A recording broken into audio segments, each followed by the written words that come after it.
दोस्तों C S बेसिंग YouTube channel पे आपका स्वागत है। दोस्तों इनकम टैक्स में बहुत इंपॉर्टेंट सर्कुलर जारी किया गया है 4/2023 5 अप्रैल 2023 को, जिसमें क्या बताया गया है कि सैलरी हेड के अंतर्गत टीडीएस किस प्रकार काटा जाएगा एम्प्लॉइज़ का।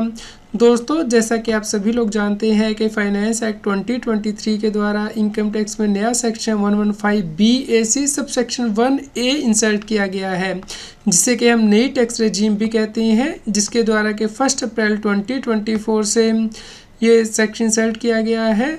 और individual Hindu undivided family association of persons और body of individual whether incorporated और नॉट आर्टिफिशियल जुडिशियल पर्सनस ये सेक्शन के अंतर्गत कवर्ड होते हैं, जिसके अंतर्गत के जो रेट इस सेक्शन में दिए गए हैं उसके अकॉर्डिंग उन्हें इनकम टैक्स पे करना होता है, यानी कि बाय डिफ़ॉल्ट उन्हें ये नई टैक्स रेजीम मिलेगी और जो एग्जम्पशन और डिडक्शन है वो नहीं मिलती है स्कीम के अंतर्गत।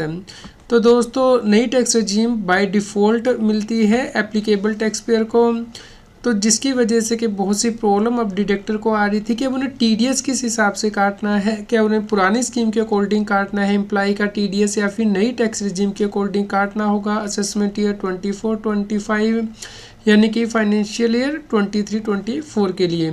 तो इसकी वजह से ही ये सर्कुलर जारी किया गया है।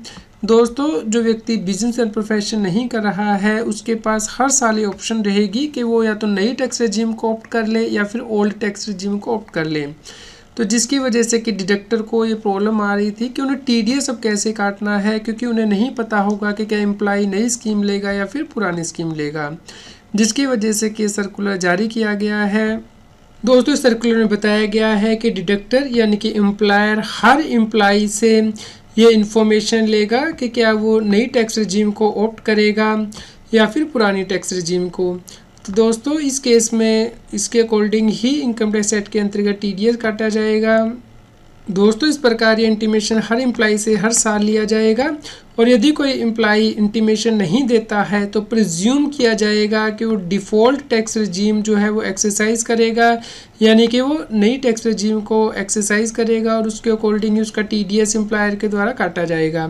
तो दोस्तों यदि आप पुरानी टैक्स रेजीम को ऑप्ट करना चाहते हैं तो आपको अपने एम्प्लॉयर को इन्फॉर्म करना होगा, अदरवाइज़ आपका नई टैक्स रेजीम के अकॉर्डिंग टैक्स कट जाएगा, जो कि ज़्यादा भी हो सकता है। तो इसलिए आप पहले ही ऑप्शन एक्सरसाइज कर लीजिए कि क्या आप पुरानी स्कीम में जाएंगे या फिर नई टैक्स रेजीम में जाएंगे, ताकि आपका टीडीएस जो है सही कटे इनकम टैक्स एक्ट के अंतर्गत। तो दोस्तों यहाँ पे जो एम्प्लॉय ने टीडीएस काटा है इसका मतलब ये नहीं है कि आपको वही स्कीम ऑप्ट करनी है। जब आप अपनी इनकम टैक्स रिटर्न फाइल करेंगे उसमें आप अपनी ऑप्शन एक्सरसाइज कर सकते हैं, यानी कि चेंज भी कर सकते हैं। भले ही आपने अपने एम्प्लॉयर को कहा है कि वो नई टैक्स रेजीम में टीडीएस काटे, लेकिन जब आप अपनी आईटीआर फाइल कर रहे हैं उस वक्त यदि आप पुरानी स्कीम को ऑप्ट करना चाहते हैं तो वो कर सकते हैं। दोस्तों आप इस सर्कुलर को डाउनलोड कर सकते हैं। ये financial year 23-24 and subsequent year के लिए एप्लीकेबल होगा। उम्मीद करते हैं आपके लिए यह न्यूज़ यूज़फुल रही होगी। कृपया लाइक करें और शेयर करें ताकि सभी लोगों तक ये जानकारी पहुंच पाए और वो इनकम टैक्स की कॉम्प्लायंस कर पाएँ। रेगुलर जीएसटी और टैक्स अपडेट के लिए इस चैनल को सब्सक्राइब करें। फ्रेंड्स आप टीडीएस, इनकम टैक्स, जीएसटी और अकाउंटिंग सॉफ्टवेयर ऑडिट ट्रेल के साथ कॉम्प्लायंस आसानी से कर सकते हैं। इन सॉफ्टवेयर के डेमो देखने के लिए आप हमें मोबाइल नंबर के साथ ईमेल कर दीजिए taxil@gmail.com पर।